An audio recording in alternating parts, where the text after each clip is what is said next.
اور دست شفقت رکھنے کا معنی قطعاً یہ نہیں ہے کہ کسی کا باپ دنیا سے چلا گیا اور دست شفقت سر پہ رکھ کے تو ساری زمین ہڑپ کر جائے، اس کا معنی یہ نہیں ہے۔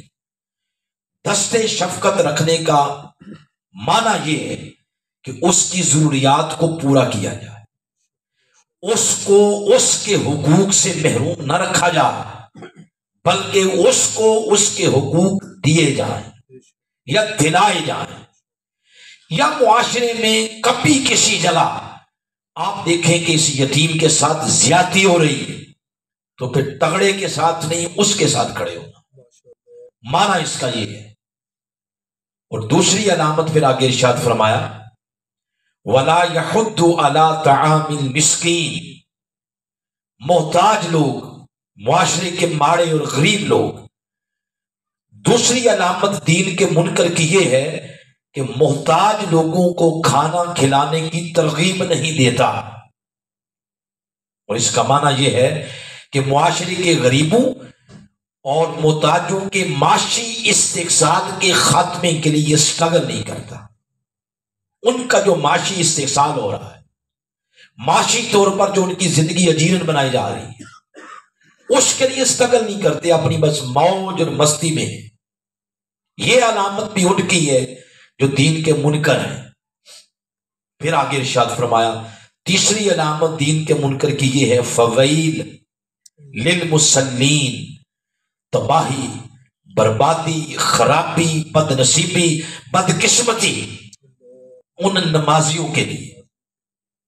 بے نمازیوں کا نام نہیں لیا، بے نمازیوں کے ساتھ تو وہ جو سلوک کرے گا سو کرے گا نا، یہاں پر نمازیوں کی بات کی جا رہی ہے۔ کون سے نمازی؟ وہ نمازی الذین هم عن صلاتہم ساہون، جو اپنی نماز کی روح سے بے خبر ہے۔ اور نماز کی روح کیا ہے؟ اس ترجمے کے یہ میرے شیخ کے قلم سے ترجمہ نکلا، شیخ الاسلام ڈاکٹر محمد طاہر القادری مدظ اللہ علیہ، آپ نے انڈر بیکلی یہ ترجمہ کیا ہے۔ نماز کی روح یہ ہے کہ انہیں محض صرف حقوق اللہ یاد ہے، انہیں صرف نماز روزہ یاد ہے، اور حقوق العباد بھلائے بیٹھے ہیں۔ فرمایا یہ اگر کسی نمازی کے اندر یہ برا وصف پایا جاتا، یہ بھی اس بندے کی علامت ہے جو نماز پڑھ کے اس دین کا منکر ہے۔ پھر آگے ارشاد فرمایا چوتھی علامت یہ ہے الذین هم یراؤون، ان کے ہر عمل کے اندر دکھلاوا ہے، وہ خالق کی رسمی محض، خالق کی بندگی محض رسمی طور پر بجا لاتے ہیں اور اللہ کی مخلوق سے بے پرواہی برتتے ہیں۔ اور آخری اور پانچویں علامت کے طور پر یہ فرمایا وَيَمْنَعُونَ الْمَاعُونَ، اور چھوٹی چھوٹی برتنی کی معمولی چیزیں مانگنے سے ایک دوسرے کو نہیں دیتے۔ یہ علامت بھی اس کی ہے جو عملاً دین کا کیا کرتا ہے؟ انکار۔ یہاں پر سورہ مکمل ہو گئی۔ تو کوئی یہ نہ کہے کہ ٹائم ضائع ہوا ہے، تو سنانے والے نے ہمارا ٹائم ضائع کیا ہے۔ آئیں اس پوری سورہ کا ریزلٹ نکالتے ہیں۔ 5 علامتیں بیان ہوئی دین کے منکر کی، 5 میں سے ایک علامت کا تعلق حقوق اللہ سے۔ وہ جو نماز والی بات کی ہے، تو نماز بندوں کے لیے پڑھی جاتی ہے یا خالق کے لیے؟ خالق کے لیے، خالصتاً اللہ کی رضا کے لیے پڑھی جاتی ہے۔ یہ ایک علامت کا تعلق ہے حقوق اللہ سے، باقی چاروں کی چاروں علامتوں کا تعلق حقوق العباد سے۔ وہ بات کی یتیم والی، تو یتیم بندہ ہی ہوتا ہے، یہ بھی حقوق العباد۔ مسکین کی بات کی، یہ بھی حقوق العباد۔ آگے ریاکاری کی بات کی، تو ریاکاری بندہ اللہ سے نہیں کرتا، بندہ بندے سے کرتا، یہ بھی بات حقوق العباد کی آگے۔ آگے معمولی برتنی کی چیزیں نہ کسی کو دے، تو اللہ تو کسی سے نہیں مانگتا کہ مجھے دو، بندہ بندے سے مانگتا، یہ بات بھی حقوق العباد کی۔ اب ترجمہ جب آپ نے سن لیا، تفسیر تشریح سن لی، اب اس کا رزلٹ یہ نکلا کہ ایک علامت کا تعلق حقوق اللہ سے اور 4 علامتوں کا تعلق حقوق العباد سے. یہاں پر میں ایک ہستی کو کوٹ کروں گا جو 1400 سال گزرنے کے باوجود بھی سند ہے، جو علم کے میدان میں ایک اتھارٹی. ان کا نام ہے امام اعظم ابو حنیفہ رضی اللہ تعالیٰ عنہ. وہ فرماتے ہیں کہ اگر دین کے حصے کیے جائیں 4 میں سے ایک حصہ دین حقوق اللہ کا نام ہے اور 3 حصے دین حقوق العباد کا نام ہے. انہوں نے بھی یہی فرمایا. اب اگر اس کو پرسنٹیج کے طور پر بیان کریں تو پرسنٹیج یہ نکلتی ہے کہ 10% دین اللہ کے حقوق ادا کرنے کا نام. کتنے فیصد؟ 10% دین اللہ کے حقوق ادا کرنے کا نام اور 90% دین نام ہی اللہ کی دکھی مخلوق کے دکھ دور کرنے کا نام. یہ ہمارے پورے دین کا خلاصہ نکلا ہے اور قرآن حکیم سے بیان. یہ ہمارا دین. اس کے علاوہ اگر کسی نے کسی جگہ سے دین کا تصور لیا تو وہ یا افراط ہے یا تفرید ہے، یا وہ بہت زیادہ آگے نکل گیا یا بہت زیادہ پیچھے رہ گیا.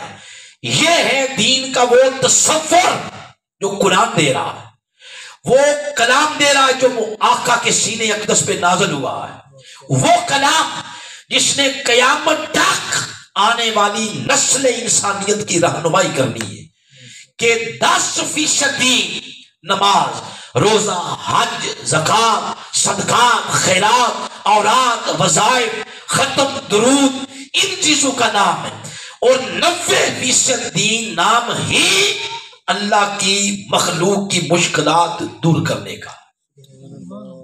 اس کے علاوہ چاہے وہ کوئی علامہ ہے، چاہے وہ اسکالر ہے، چاہے وہ داڑھی والا ہے، چاہے وہ داڑھی کے بغیر ہے، اس کے علاوہ کوئی دین کا تصور پیش کرتا ہے تو وہ غلط ہے. یہ ہے وہ دین کا تصور.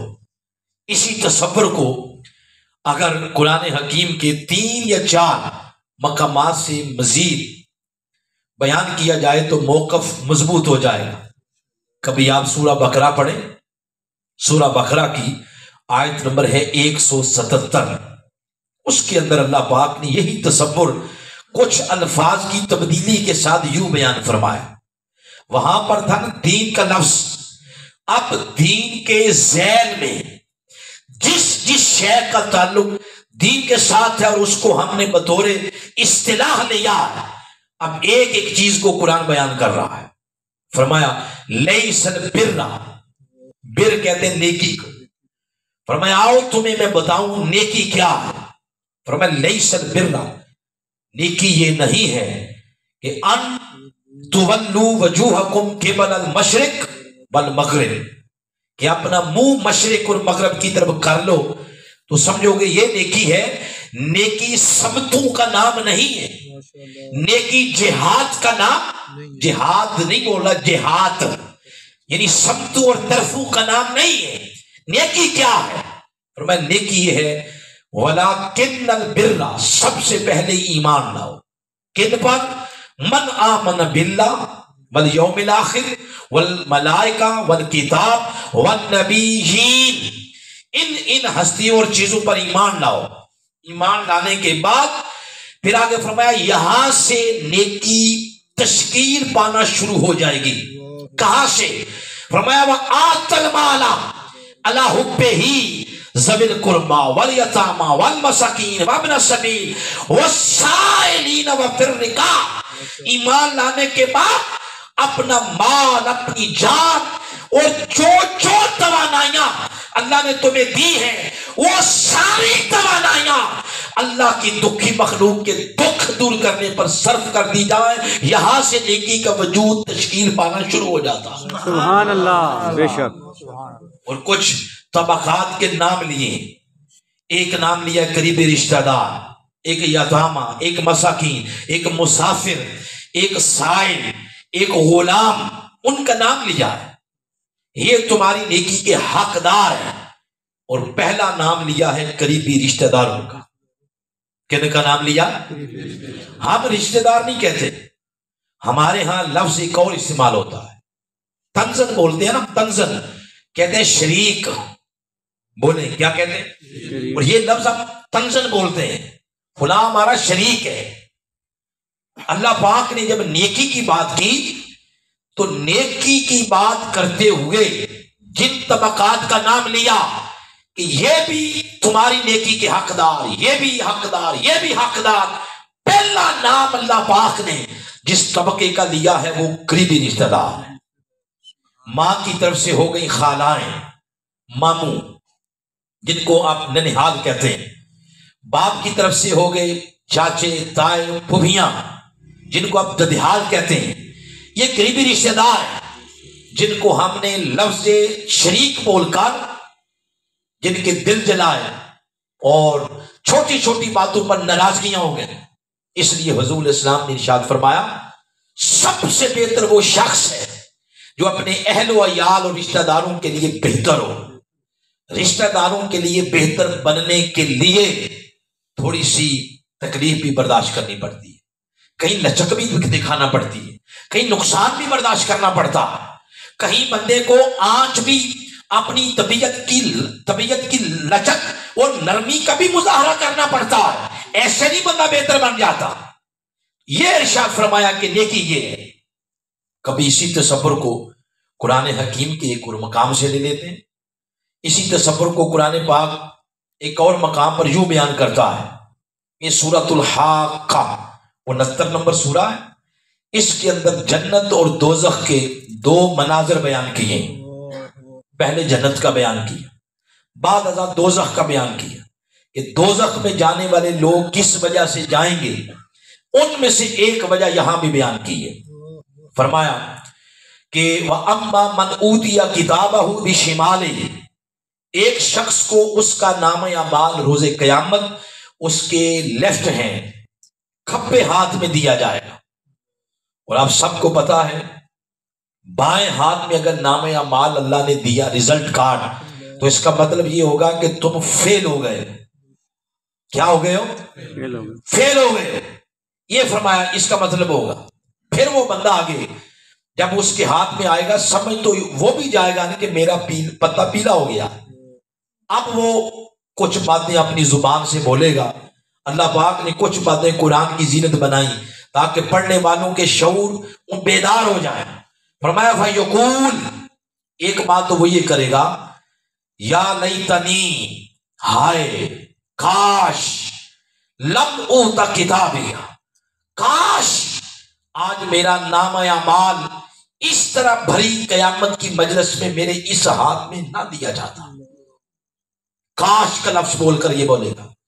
پھر آگے کہے گا وَلَمْ أَدْرِ مَا حِسَابِيَا، ایسا کیوں نہیں ہوا کہ یہ یوم حساب والا معاملہ ہی کوئی نہ ہوتا، کوئی یہ پوچھ گچھ والا معاملہ ہی کوئی نہ ہوتا۔ پھر کہے گا یا لیتہا کانت القاضیہ، ہائے کاش موت ہر کام کو تمام کر چکی ہوتی۔ اور کچھ مفسرین نے یہ بھی لکھا، وہ کہے گا کاش معاملات لے دے کے حل ہو گئے ہوتے۔ جیسے ہمیں یہاں لت پڑ گئی ہے، کوئی نہیں مانتا تو پیسہ لگاؤ، خریدو، جج خریدو، وکیل، کئی لوگ کہتے ہیں کہ خریدنے کے گور آنے چاہیے، باقی ہر شے خریدنے، عدالتیں خریدنے، وکیل خریدنے، گواہ خریدنے، نہیں کوئی مانتا تو سڑک دیں، چپ کر دیں کہ پورا محلہ خاموش ہو جائے، ٹرانسفارمر دے دیں، کھمبے دے دیں، خاموش ہو جائیں، ضمیر خریدو لوگوں کے۔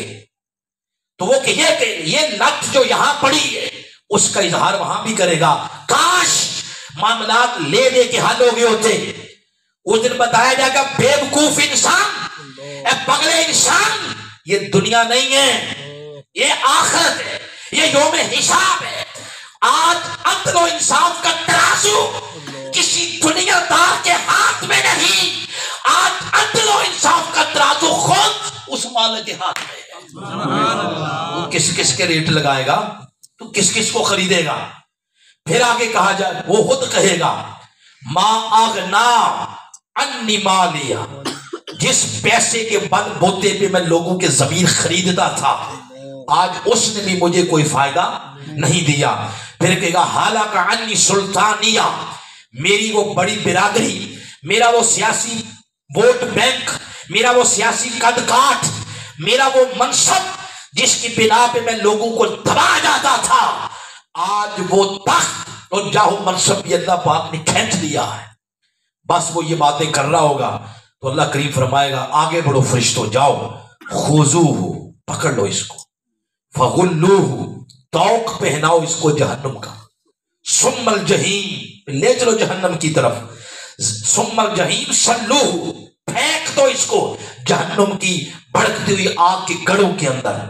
پر فرشتے آگے بڑھیں گے، ثم فی سلسلۃ ذرعھا 70 ذراعا فاسلکوہ، 70 گاس لمبی زنجیروں کے اندر جکڑ کے اس کو فرشتے گھسیٹ گھسیٹ کے جہنم کی طرف لے جائیں. یہ آیت نمبر 32 تک مضمون مکمل ہوا. اب وہ بندہ فرشتوں سے کہے گا کہ مجھے کچھ 2 لمحوں کی مہلت نہیں دیتے. وہ پوچھیں گے کیا کرنا تو نے؟ وہ آگے سے کہے گا میں نے مالک سے 2-4 باتیں کرنی. وہ فرشتے آگے سے کہیں گے ٹھیک ہے کر لے باتیں. وہ پہ پوچھے گا باری تعالیٰ مجھے یہ تو بتا میں نے کیا کیا ہے، میرا قصور کیا ہے، میرا جرم کیا ہے. جب وہ یہ پوچھے گا نا میرا جرم کیا ہے، موٹی سی بات اس کو یوں بتا دی جائے گی، انہو کان لا یؤمن باللہ العظیم. اے نادان تو اپنا جرم پوچھتا ہے نا، تیرا جرم یہ ہے کہ تیرا میری ذات پر ایمان کامل ہی نہیں تھا. اس کے ایمان کا نقص، عیب اور سکم بیان کیا جا رہا. وہ آگے سے پھر کلمہ پڑھے گا لا الہ الا اللہ محمد رسول اللہ. گویا کلمہ پڑھ کے دلیل دے رہا کہ مولا ایمان اسی کلمے کا نام نہیں ہے. یہ تو میں زندگی میں کئی دفعہ میں نے پڑھا. اس کو پھر اللہ پاک فرمائے گا کہ تو نے مجھے دلیل دی ہے اپنے ایمان ہونے کی، اب میں تجھے دلیل دیتا ہوں تیرے ایمان کے نقص کی، ایمان کی کمزوری کی. وہ پوچھے گا باری تعالیٰ وہ تیرے پاس میرے ایمان کی کمزوری کی دلیل کیا ہے؟ اب گھر میں جا کے پڑھ لیں. یہ سورۃ الحاقہ، اس کی آیت نمبر 34 آپ کو سنانے لگا. صرف ایک ہی بات اس کے ایمان کی کمزوری کی بیان کی، صرف ایک ہی بات. آگے پھر سزاؤں کا ذکر کیا ہے، یہ سزا ہوگی، یہ ہوگی، گندا خون، پیپ، کانٹے جہنم کے، یہ اس قسم کی اس کی خوراکیں اور یہ سزا ہوگی. آگے یہ بات کی ہے. اور ایک ہی بات اس کے ایمان کی کمزوری کے دلیل کے طور پر کی ہے. کیا فرمایا؟ اے بدبخت شخص، تیرے ایمان کی کمزوری کی وجہ یہ تھی وَلَا يَحُدُّ عَلَىٰ طَعَامِ الْمِسْكِينِ، تو نے کبھی کسی ماڑے بندے کو کھانا نہیں کھلایا. کھانا کھلانے کا مطلب یہ ہے معاشرے کے غریب لوگ جن کا معاشی استحصال ہو رہا، جن کی معیشت دن بدن کمزور ہو گئی، نہ تم نے کوئی ایسی لیجسلیشن کی، قانون سازی کی جس سے لوگوں کی معیشت مضبوط، لوگوں کے گھر کا چولہا جلے، نہ تم نے انفرادی طور پر ایسی کاوش کی، نہ اجتماعی سطح پہ، نہ کسی ایسی موومنٹ کا حصہ بنے جس موومنٹ کا مقصد یہ تھا کہ غریب لوگوں کے چہروں پر رونق لائی جائے. نہ ہی تم کسی ایسے تحرک اور موومنٹ کا حصہ بنے، بلکہ تمہارے پاس پراپوگنڈے ہوتے تھے، عجیب عجیب قسم کی باتیں تم کرتے تھے.